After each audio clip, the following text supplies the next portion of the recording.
Pero bago tayo magpatuloy ay pakilike ang ating video. Ganon din ang subscribe button, pati na rin ang bell icon para lagi kayong updated sa mga parating ko pang mga uploads.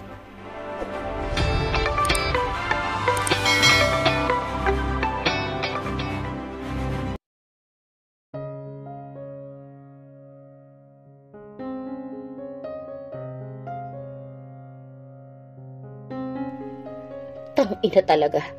Sinakop kaagad ng galit ang puso ni Jax. Halos mamatay-matay siya sa kaiisip kung paanong mapapaamo si Jay. Pero ito, nakikipagnitian ito kay Dave.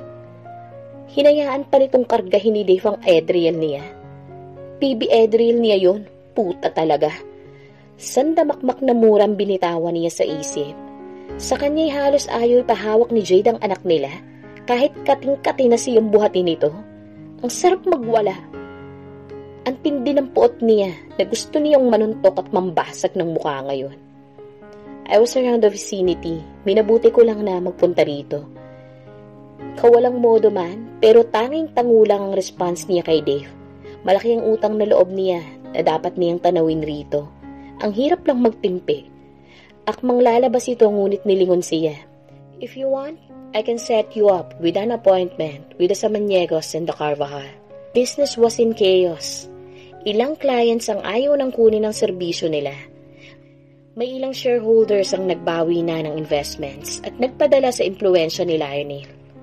Katunayan, wala pa siyang tulog at halos sa opisina na nagpalipas ng gabi. Alam niyang sincere ang alok ni Dave na tumulong, pero pride na nga lang ang mas lamang niya rito sa pagkakataong iyon. I will call you kapag kailangan ko ng tulong mo.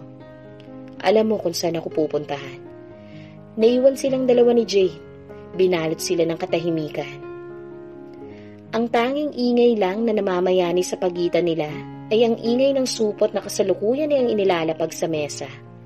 Wala man lang ba itong balak na kausapin siya? Gayunpaman, kailangan niyang patayin ang nakakawindang nakatahimikan. Nakahanda ng nursery sa bahay sa Laguna, pati ang silid ni Jenny. Suntok sa buwan ang mga sinabi niya. She was disinterested anyway. Uuwi kami ng Cavite. Parang mauubos ang pasensya niya, pero napakahinahon niya. They needed to talk like sensible people. Dahil ba sa akin? Bahagi. He let out a harsh breath. Naupo siya sa tabi nito at napatitig sa anak nila. Wala akong kasalanan. Gawa-gawa lang ni Chloe ang lahat. Whatever you and Chloe have, it doesn't matter anymore. Babae ako. Nauunawaan ko siya. Kung hindi mo naman nalamang may mga anak tayo, hindi mo pipiliing manatili sa tabi namin. Siguro, kasal na kayo ngayon at buntis na siya. Hindi ka sana mapipilitang magpanggap na mahal mo ko para lang makuha ang mga anak ko. Napatayo siya. Jade naman, bakit kay dali mong maniwala sa kasinungalingan ni Chloe? Those were all fabricated evidences. Why do you give up on me that easy? That easy? Ganito mo rin naman ako binitawan noon, hindi ba? Mas masakit pa nga dahil hindi mo man lang ako binigyan ng pagkakataon na magpaliwanag. Hindi mo ako pinakinggan noon. Pinirmahan ko yung annulment na nasa loob ko na pala si Jenny. Huwag mong ibalik sa akin ang sumbat. Dahil kung sumbatan din lang, mas marami akong maitatapon sa pagmumukha mo. Sinikap niyang maging panatag ang damdamin. He was 99% guilty. But the remaining one, he was sure as hell he was not liable. Mahal kita. Baka sakaling makinig ito, kasinungalingan. Mahal kita at ang mga bata, Jade. Ang pag-back down ay hindi isang opsyon. Kung talagang totoo yung sinasabi mo, hahayaan mo na muna kami. Nagsimulang mag-seek in ang kawalan ng pag-asa. Inilalayo mo ba ang mga anak ko sa akin? Hindi ako ganyan kawalang puso para alisan sila ng ama. Whatever happened between the two of us, labas ang mga bata doon. Hindi na ba tayo pwedeng magsama ulit, Jade? God, hindi na niya ma-imagine ang buhay na hindi ito makasamang muli. Ayoko muna makasama ka, that's for sure. Walang galit sa mukha nito, pero naroroon ang katatagan. Should he be happy with that answer? No, he needed assurance na sa kanya pa rin si Jade, na makakasama niya mga anak niya. Nagsukatan sila ng titig. Tila pinapakita ni Jade na hindi niya kailanman mababali ang desisyon nito. Natatakot siya sa nababasa sa mga mata nito. There was coldness. Okay, siyang unang nagbaba ng tingin. He will never fight with her. Just like he promised, Jade will always win. Siyang unang susuko kapag nagagalit ito. Ang tensyon sa paligid ay bahagyang humupa nang dumating si Vicky. Pabalik na lang ako. Nag-alangan ito at animoy pipihit, ngunit mabilis na napigilan ni Jade. Pasok ka na, Vic. Nanikip ang dibdib niya sa pambabaliwala ni Jade sa kanya. He chose to stay outside. Minabuti niyang asikasuhin ang bill. Habang nagbabayad sa cashier, ang daming pumapasok sa utak niya. Hindi niya matatanggap na basta na lang masasawalang bahala ang mga binuo nilang pangarap ni Jade. Higit sa lahat, hindi niya matatanggap na may Dave na aaligid-aligid dito. Si Dave ay isang mabigat na kalaban. Wala siyang hold kay Jade. Hindi siya legal na asawa noong una. You idiot. He castigated himself for being so impulsive before. He decided with anger in his heart. Heto ang kinawaan ng lahat. Para siyang mababaliw. Isipin pa lang na niya kanina, pinipiga na ang puso niya sa selos. Mas lalo na kung darating na mga araw at taon na ito ibang lalaki ang basta na lang hahawak dito. Ang sakit, hindi pa man. Sir, kanina pa pala may sinasabi ang cashier sa kanya. Nakita niyang refleksyon sa salamin. Nag-isang dugtong ang mga kilay niya. He was mad. I'm sorry.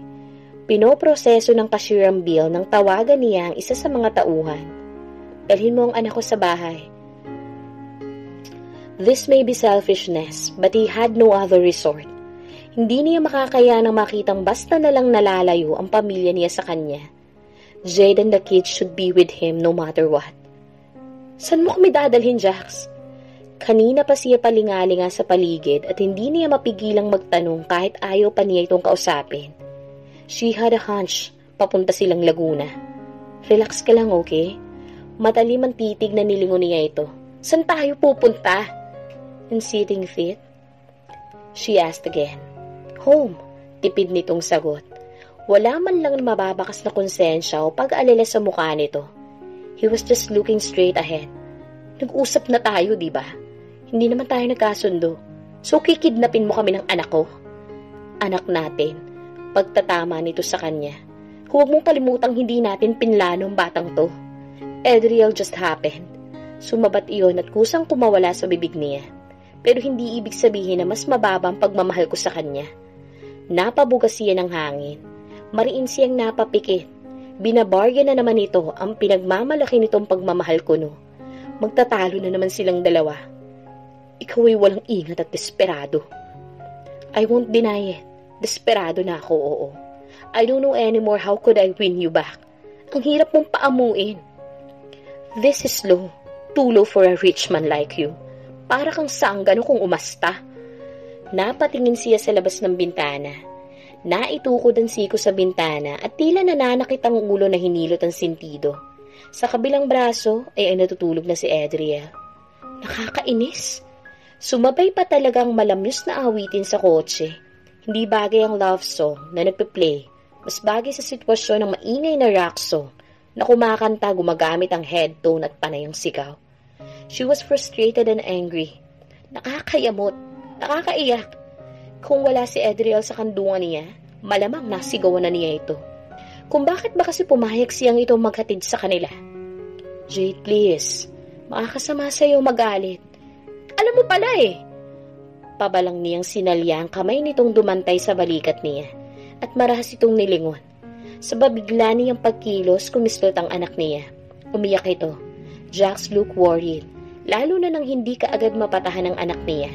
Mahina itong napamura. Sunod-sunod na buga ng hangin ang ginawa at napadain ang hawak sa manibela. Silence prevailed for the next moment. Walang ibang maririnig kundi ang nakakairitang kanta at iyak ni Adriel. Ilang minuto pang lumipas nang humupa ang iyak ng anak niya. Bakit ba ang hirap mong papaniwalain, Jade? Pabalik-balik na lang ang usapan nila. Paikot-ikot, parang sirang plaka na.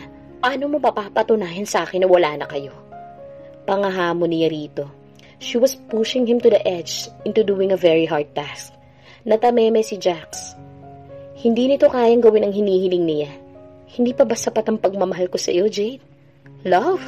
Nang uuyam na ulit niya. Tell me, ilang babae na bang pinangakuan mo ng pagmamahal na yan, ha? You loved Elisa. To the bones pa nga eh. Your love for her was divine and you were so sure of marrying Chloe. Ngayon, sabihin mong mahal mong babaeng pinikot ka lang who later on turned to be your accidentally impregnated. She never liked nagging, pero naging nagger na siya. Nanatili itong tahimik. Nanahimik na rin siya. None of them ever uttered a single word. Not until they reached his house and saw Jenny. Sumalubong kaagad ang dalawang maid at kinuha mga gamit ni Baby. Dali-dali naman bumaba si Jax at pinagbukas siya ng pintuan. Nahihirapan man, pero hindi niya tinanggap ang kamay na nakaalalay sana sa kanya. Hindi ako lumpo. Marahas na buga ng hangin ang naging sagot nito. Okay. Mama! Papa! Si Mr. Jenny. Kinarga kaagad ito ni Jax para matunghayan nito ang kapatid. Tingnan mo si Baby Adriel, ate. Ang cute niya, di ba? Ang lawak ng ngiti ng anak niya. Ayaw nitong bitiwan ang kamay ni Adriel habang magkakasama silang pumapanhik sa loob. Sa porch ay naghihintay ang mga katulong na bumati kaagad sa kanila. May mga tauhan din na nagalat sa bakuran. Sinisigurado talaga na nang walang hiyang Jack na ito na hindi sila makakatakas. Pag-apak pa lang sa loob, nakita na niya kaagad ang malaking tarpaulin na may nakasulat na Welcome Mama and Baby Adriel. So normal na mga pangyayari, lulundag sana sa tuwa ang puso niya dahil ang ama ng kanyang mga anak ang nagbigay ng dagdag na pagsisikap at atensyon upang madamang espesyal siya. Nice po, di ba po, Mama? Napilitan siyang tumango. Humakbang siya patungo sa hagdan, parang asong nakabuntot kaagad si Jax, at inihabilin si Jenny sa yaya nito. Walang kibo siyang nagpatuloy patungo sa master's bedroom, na nilabasan ng katulong na sumalubong sa kanila. Walang nagbago sa interior ng silid. Maganda at maalwan pa rin. Ang nadagdag lang ay ang malaking crib na nasa tabi ng king-size bed. Magpahinga ka muna. Hindi niya ito pinansin. Nilapag niya ang anak sa crib at kumuha ng stool at nangalumbaba sa crib. Wala siyang balak na kibuin si Jax. Manigas ito. If you need me, nasa ibaba lang ako. Narinig na lang niyang saglit na mga yabag ni Jax patungo sa pintuan. Kasunod doon ang pagklik ng sumaradong pintuan. Napabugas siya ng hangin. Tumuwid ng upo at nilinga ang buong silid. Napakaganda ng bahay. Ngunit para siyang bilanggo. Sa hapunan na hindi siya bumaba. Pinaakyatan na lang siya ni Jax ng pagkain.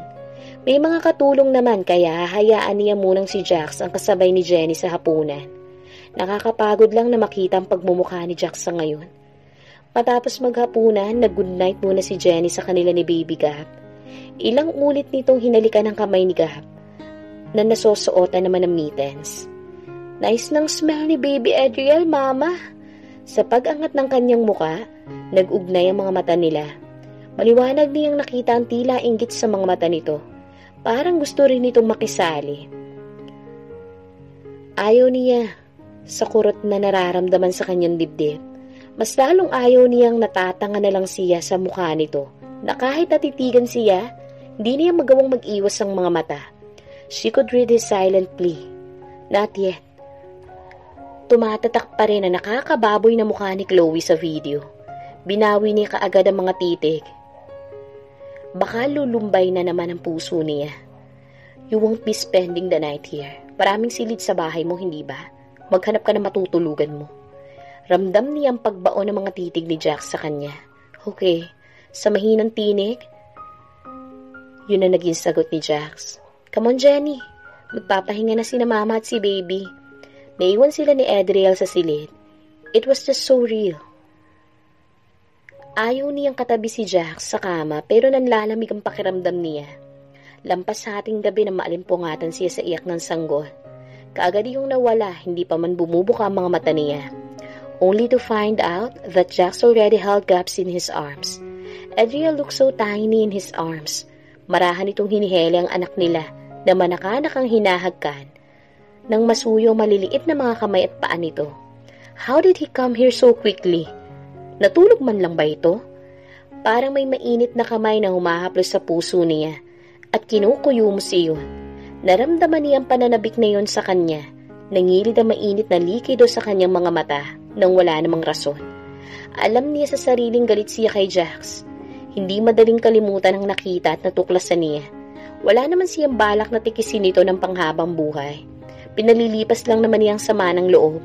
Pinahuhupa ang hinanakit sa dibdib bago niya pakinggan ang mga paliwanag nito. Maagap niyang ipinikit ang mga mata nang sa tansya niya dadako na sa kanyang paningin ni Jax. Pinakaramdaman niya ang kaluskos sa paligid. Ewan niya ngunit tila naging maganda ang umabot sa kanyang tainga na paghampas ng hangin sa mga puno sa labas. May mga yabag siyang naririnig na papalapit sa kanya. Napahawak siya na mahigpit sa kanyang kumot. She could not be mistaken. Jax was beside her. Ramdam niya ang presensya nito. Nag-react kaagad ang katawan niya, nanindig ang balahibo niya. Her usual reactions when Jax kept on staring at her. Naramdaman na lang niya ang maliit na katawan ng anak niya na ibinalik ni Jax sa dating pwesto. Pati ang paglapat ng blanket nito tila ginuguhit ng imahinasyon. Gab was safely laid beside her, ngunit mukhang ayaw pang umalis ni Jax sa tabi nila. Hindi niya alam kung sinong tinititigan ito.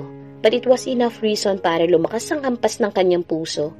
It was insane, but she felt his rugged breathing fanning her face. Hahalikan niya ba ako? She was dying inside with anticipation. Ayaw man niyang aminin, but in one fleeting moment, lumapat ang mainit ang mga labi nito sa kanyang pisngi. Magaan lang ang halik nitong dumampi sa kanyang balat, but God knows how it made her shiver down to her spine. Tila nanayo ang mga balahibo niya. Nahigit niyang hininga. It was like a torture. Pagkatapos narinig niyang muling binikas sa mga katagang yun. Mahal kita, Jade. Mahal na mahal kita. Bumao na yun sa kanyang puso. Tila binagyo ang dibdib niya sa epekto ng mga sinaad nitong salita. For no reason, she felt like bursting herself to cry. She held her tears until she was sure that Jax left already. Pagbukas niya ng mga mata, kusang pumatak ang mga luha niya. Mahal naman kita, Jax. Matimbang nga lang ang galit ko sa iyo ngayon.